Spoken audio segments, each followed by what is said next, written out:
Mga idol, sino po ang bumibili nito ng boteng luma na pero mamahalin? Felipe Beryu. Ayan po. At mayroon pang takip. Yan po siya, lumang luma na.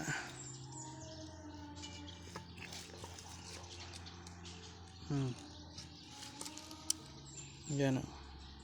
Sino po gusto?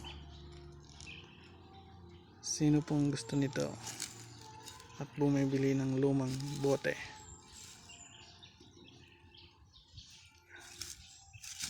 Comment below, idol, at idadalhin ko sa inyo itong bote. Mahal to eh.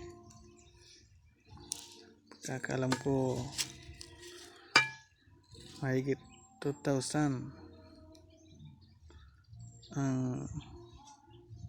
ang isa nito na may laman, kaya mahal ang nito, bote.